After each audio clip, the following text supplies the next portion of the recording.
the engine's going. It's really cold up here in Virginia.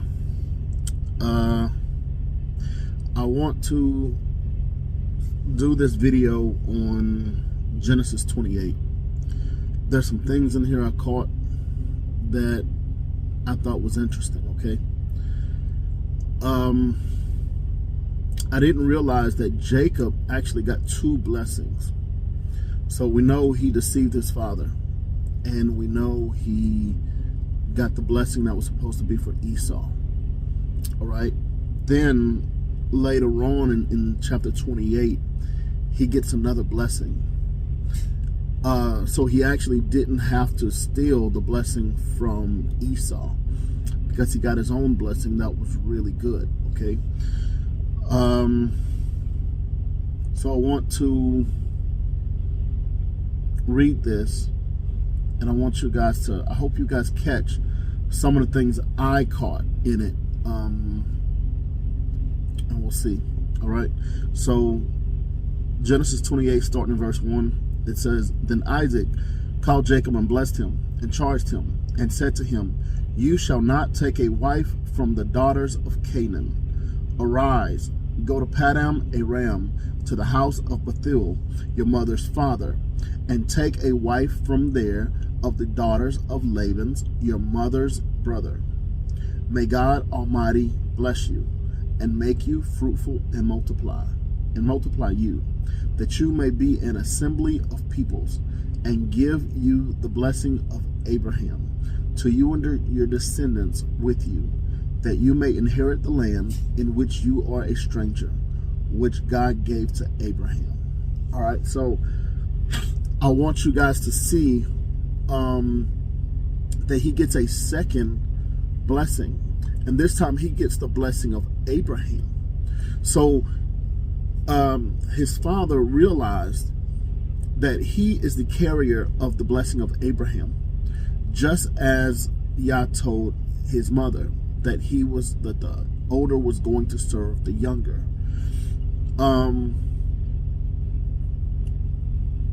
And so he gets a second blessing. All right.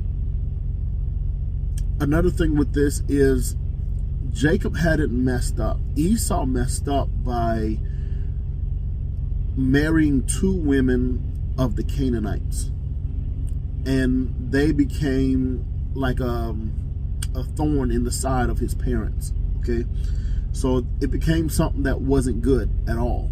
All right.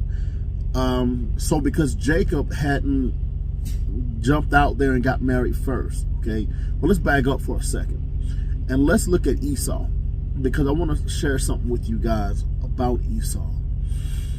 When I first came into my wife's presence and I started walking with Yahweh, Yahweh told me I was like Esau, and he told me that I was evil and I was like Esau, and it broke me, and I cried and cried, and I begged and I begged, and I said, please, I don't want to be like that. I want to be good. I want to be like Jacob. I don't want to be an Esau. Okay. And after repenting, you know, I asked Yah to show me how to be like a Jacob, how to do the things that a Jacob would do to be pleasing to him, and then I would share that and teach that to other people. So here we are making videos, right?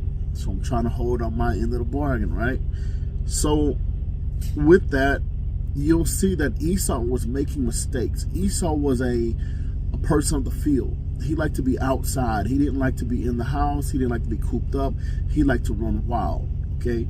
But in that running wild, you know, he wasn't just hunting. He was also out and about, running the streets, doing whatever he wanted to do. And yeah, I was that type of person. I was also a truck driver. So yeah, I enjoyed being out in the street. I enjoyed riding around. I enjoyed, you know, being in a car. I didn't like being cooped up in the house. So yeah, I could see a lot of similarities between me and Jacob, between me and Esau. Esau made, like I said, some mistakes. He married of the local women instead of going to get a woman who was holy, He didn't allow his parents to speak into his life. He just went out and did whatever felt good, whatever he wanted to do. And he married 2 daughters of Canaanites.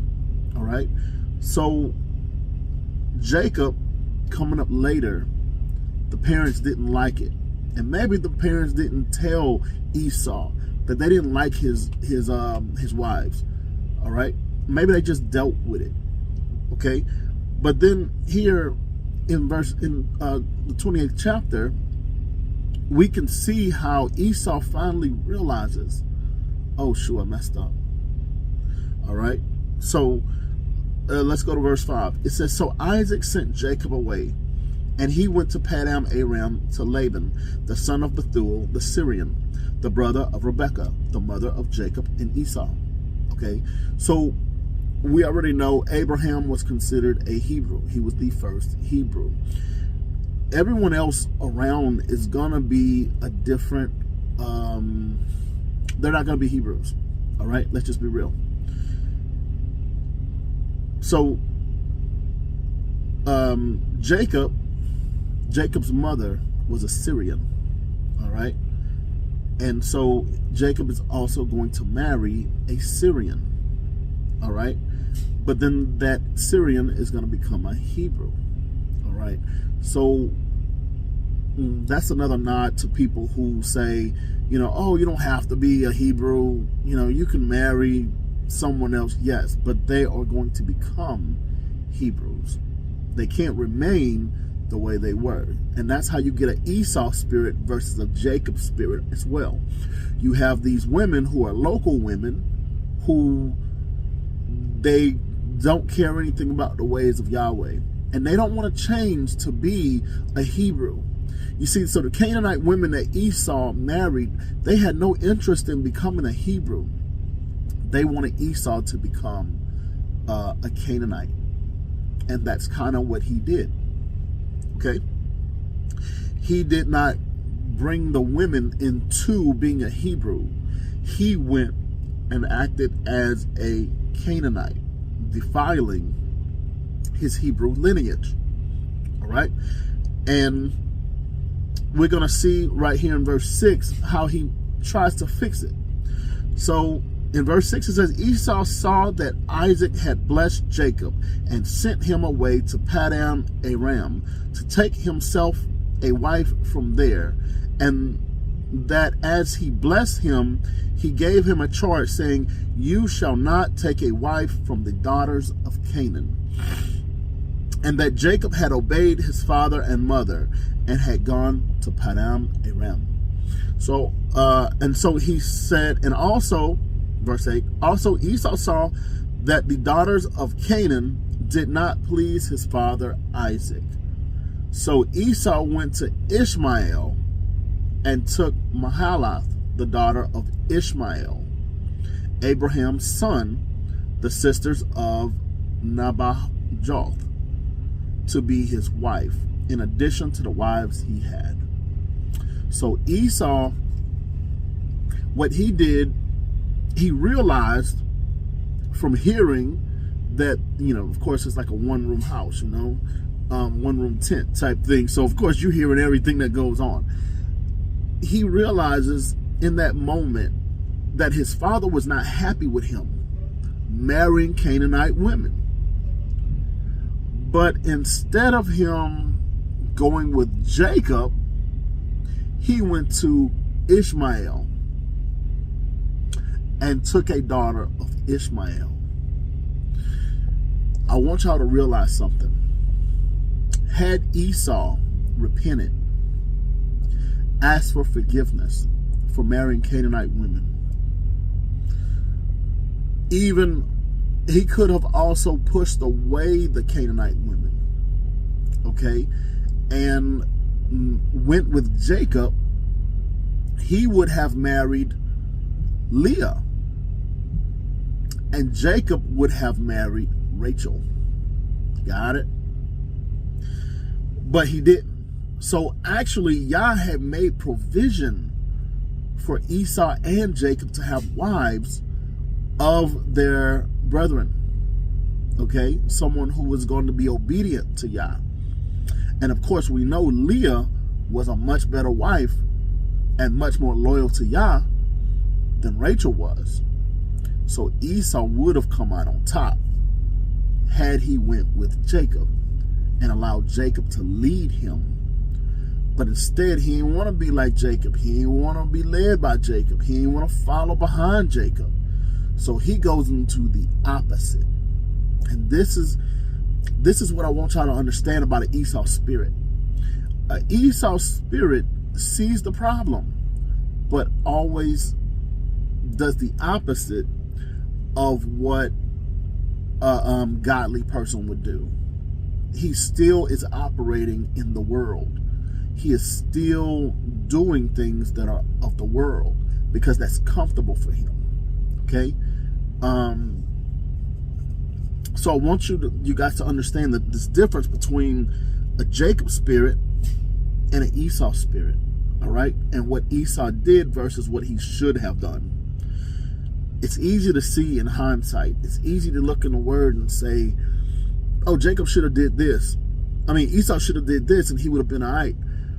But in real time, it's very hard to make those decisions. We only realize the decision we made in hindsight. And sometimes we can't go back. Okay. I had a dream from Yah once that I was supposed to be making a turn. But I missed my turn.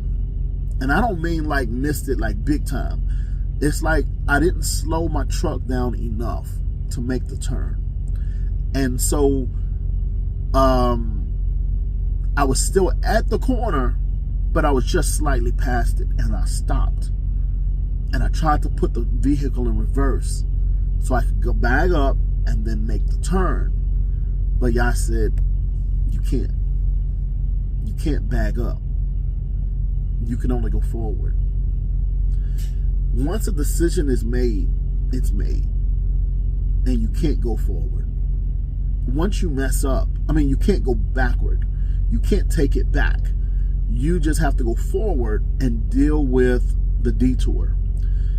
And this is something I want you guys to understand about making mistakes. Sometimes we have to just go forward and take the detour. It may mess some other things up in our life, but we're still going to end up where we're supposed to be as long as we're following Yah. Okay? I'm a type of person, I miss the detours all the time in my life. You know? Even on a detour, I mess it up. I'll mess up the first thing, and then on the detour, I still mess it up. And it's like I have 3, 4, 5 different detours going on. But I want you guys to understand I'm still going to make where I'm supposed to go. I just had to listen, slow down, stop trying to go so fast, stop getting so excited, about the journey and going and being out there. But that's all part of transitioning from an Esau spirit to a Jacob spirit. All right? Let's keep going.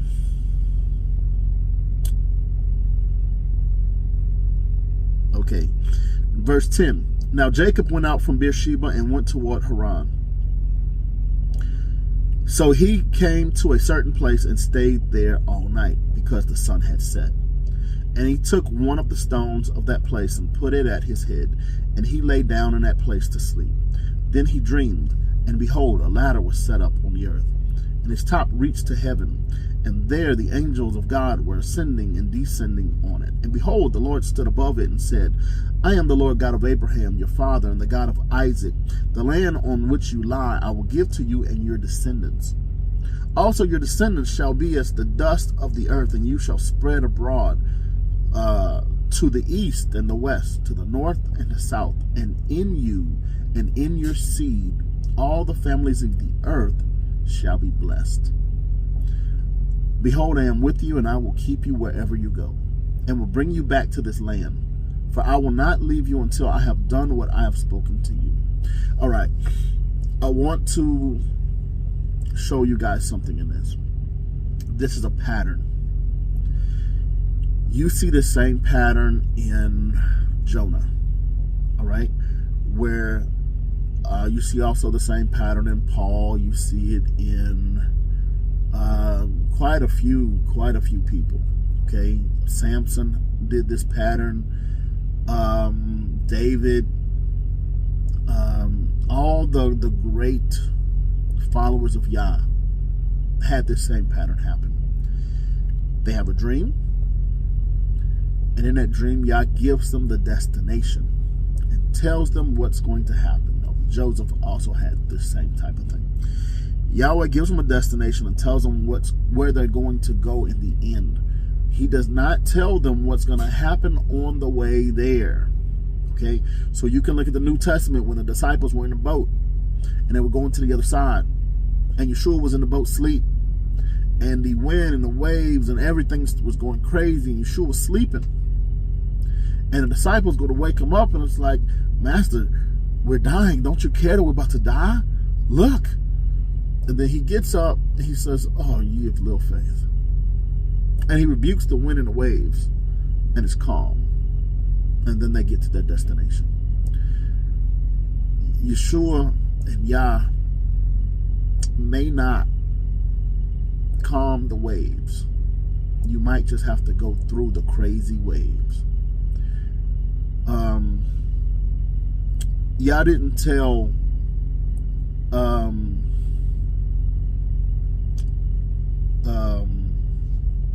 some of the people what was going to happen on the way there.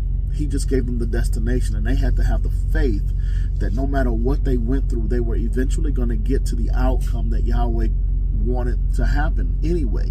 You see it in Joseph. You know, Joseph was given the end result at the beginning. He was given the outcome. Hey, you're going to be this. Your family is going to come to you. They're going to bow to you. And it sounded crazy.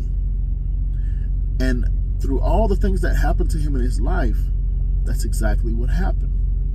But it took some detours, because there's always people try to railroad you and make the thing not happen that Yahweh said is going to happen. But it's going to happen anyway, because Yahweh said it. All right. So here's Jacob. He's given, hey, your family, you know, you're going to be a great, you have many descendants, and all the families of the earth will be blessed through your lineage. All right, so let's for a second say we are all grafted in. All right, none of us are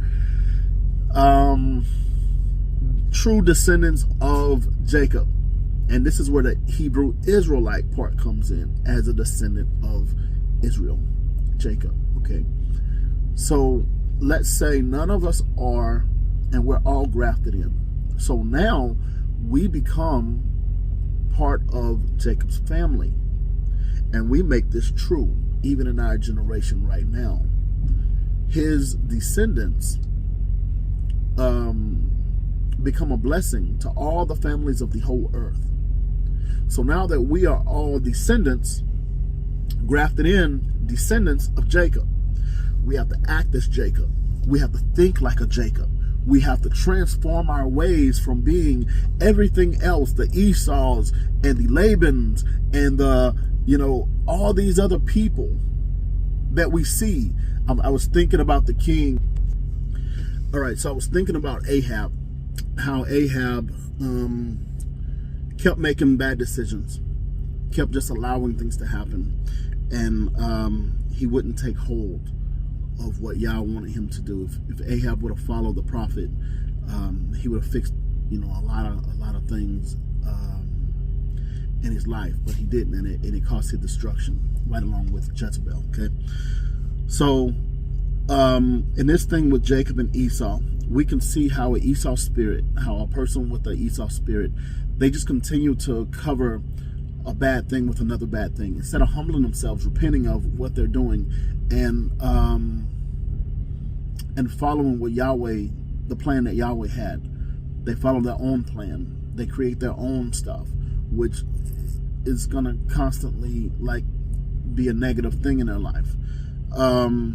We can see this in the word and through different people, but it's hard for us to see that a lot of times it's us.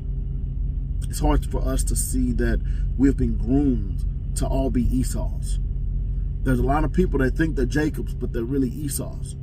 And they really can't understand that the things that they do are not pleasing to the Father.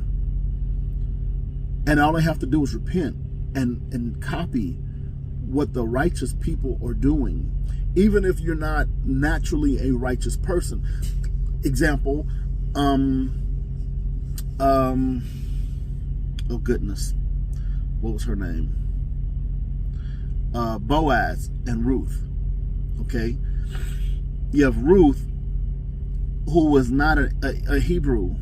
She was not an Israelite. She was married to one, so she understood the customs decently. But when her husband died, she had no clue how to be a Hebrew beyond that. Okay, beyond being married to a Hebrew. So her mother-in-law taught her how to be a righteous woman, a righteous Hebrew woman, the type of woman that would get a righteous man as a Boaz. Okay, so when you look at, even if you're not proficient in being a Hebrew, you need to copy what the righteous Hebrews do and learn how to do it.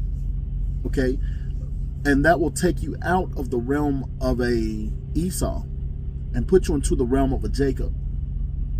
Okay, everything I shed in my life that is not like Yah gets me closer and closer to a Jacob, gets me closer and closer to a David, gets me closer and closer to Yeshua.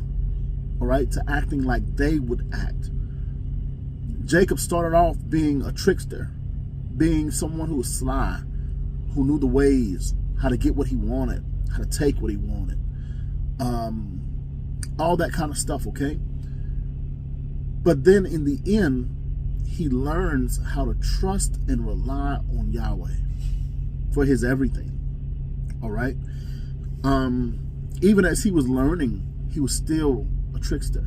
He was still shedding those things, but he would still mess up, and it cost him dearly. Okay, so let's keep going.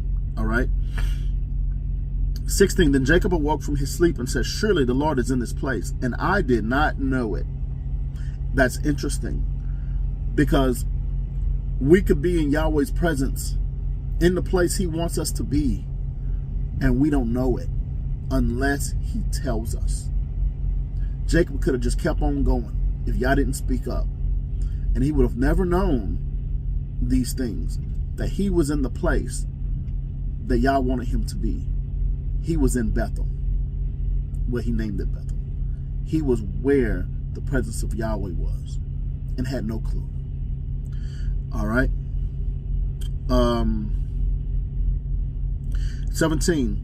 And he was afraid and said, how awesome is this place? This is none other than the house of Yahweh, than the house of God. And this is the gate of heaven. All right. Then Jacob rose early in the morning. So usually when it says they rose early in the morning, it was still nighttime. Okay, you're talking about 3 o'clock, 4 o'clock in the morning. All right. Which is why a lot of times Yahweh will wake us up to pray at 3 o'clock in the morning. You know, because that's the time when people like Jacob would get up and start moving around and get ready, you know, make himself something to eat and all that kind of stuff, so that whenever the sun does come up, he's ready to go. All right. Then Jacob rose early in the morning and took the stone that he had put at his head, set it up as a pillar, and poured oil on top of it. And he called the name of that place Bethel. But the name of that city had been Luz previously. Then Jacob made a vow, saying, if God will be with me and keep me in this way that I am going, and give me bread to eat and clothing to put on, so that I come back to my father's house in peace, then the Lord shall be my God. And this stone which I have set as a pillar shall be God's house. And of all that you give me, I will surely give a tenth to you. All right. So this should be our prayer. like I said, we have to follow the Jacobs. Even if we're not a Jacob ourselves, we follow the Jacob and we become a Jacob. Okay, then we pass that spirit on to others who may be an Esau spirit, who may have another type of spirit and don't know the true ways of following Yahweh. We don't know the true ways of following Yahweh. So we learn through reading the word, right? And as we copy the righteous people of the word, we become just like them. We get that spirit on us. And that's the spirit we need on us. So this is a great prayer. And I think we should use this prayer for our lives as well. All right. It says, if Yahweh will be with me. So we tell Yah, if you would be with me and keep me in this way that I'm going, and keep me on this journey that you have me on, and give me bread to eat and clothing to put on, and my bills paid, so that I come back to my father's house, so that I come back to this land, to the place that my father Jacob, because I'm grafted in, right? To the place that my father Jacob, to be in his house in peace. Then the Lord, then Yahweh shall be my God. And this stone which Jacob set up shall be God's house. Okay? And I want you guys to understand this idea of a tenth, of a tithe. All right? It says, and of all that you give me, I will surely give a tenth to you. That means different things to different people. In modern day, they use a tenth to say, hey, I'm going to give you 10% of every paycheck. All right? But of course, they didn't have paychecks back then. So how did Jacob give a tenth when he didn't have a job? How did he give a tenth when there's no one to give it to? Okay? So I want you guys to think, and I don't ever want to say, hey, look, this doctrine is followed this way, because this is something that you're going to have to personally pray about and seek Yahweh on and say, okay, hey, look, I don't know what a tenth is. A tenth of what? A tenth of my income? A tenth of whatever? I don't know. It could be a tenth of your day that you give to Yahweh. It could be a tenth of whatever, okay? But the idea is to dedicate something to Yahweh. Our life is already dedicated to him. We already give him everything. Everything comes from him, right? So the whole tithe thing, I understand where the church get this. But at the same time, it's been so, it has been messed up so bad that I shy away from it. I shy away from giving money. I shy away from those types of things. But if I say, yeah, I'll give a tenth of my day to prayer, to seeking you, reading my word, to worship, or something like that, you know, don't make a vow that you can't keep. So it's best to leave that part out until you thought about what can you give Yahweh consistently. All right? And I'll be right back. All right, so in closing, I want y'all to understand Esau understood the promises that Yahweh gave to Abraham. Okay? It was not hidden from him. But Esau could not get over his ego, his selfishness, what he wanted. He wanted what he wanted, when he wanted it, how he wanted it. Okay? Yahweh tells us there are rules. You have to follow the rules. And if you don't know the rules to the game, you need to get with someone who does know the rules to the game. Don't let your ego deceive you. Don't let your pride deceive you. Don't let the lust of your flesh or the desires of your flesh and of your heart deceive you. There is almost a scientific way of following Yahweh. Once you start to understand what he likes and what he does not like, okay? We have to take the people like the Ahabs and the Jeroboams and the Sauls, and we have to understand why they made the choices they made, the wrong choices that they made. And then we need to look at the righteous people and understand why they made the right choices. What made them righteous? See, this is the same thing that Ruth had to learn. This is the same thing that others who are outside, who don't know about being a Hebrew Israelite, what it means to be a Jacob. And that's where we get the Israelite part of the Hebrew Israelite. Hebrew is for Abraham. Israelite is for Jacob, the lineage of Jacob. All right, because we saw that Abraham had many more children outside of Isaac. Okay,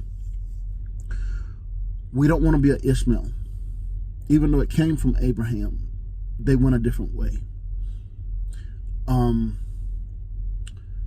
Even though Esau and Jacob were twins, come from the same womb, same time, same everything, same upbringing, same everything, tremendously different results in their life. It would have been okay for Esau to follow Jacob, to understand where the wisdom was, to understand where the promise was, and be like Jacob and imitate Jacob.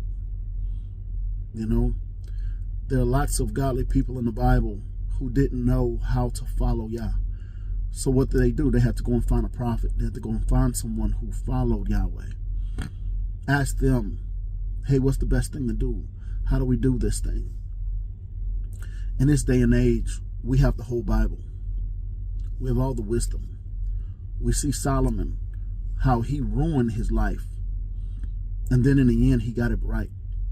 And he wrote about it. Told you everything, what to do right. We can see the fruit of what he did wrong and how it destroyed Israel. We have to live as if we're living for 1,000 generations in the future. We have to do things and cancel things from this world, not teach them to our children, so that our children don't fall into some of the same traps we fell into and our ancestors fell into. If we don't know how to be a Hebrew, if we don't understand what it means to be an Israelite, we need to look for the righteous people in the Word, follow their examples, understand, when you follow righteous examples, you become righteous. You become a person of right standing in Yahweh.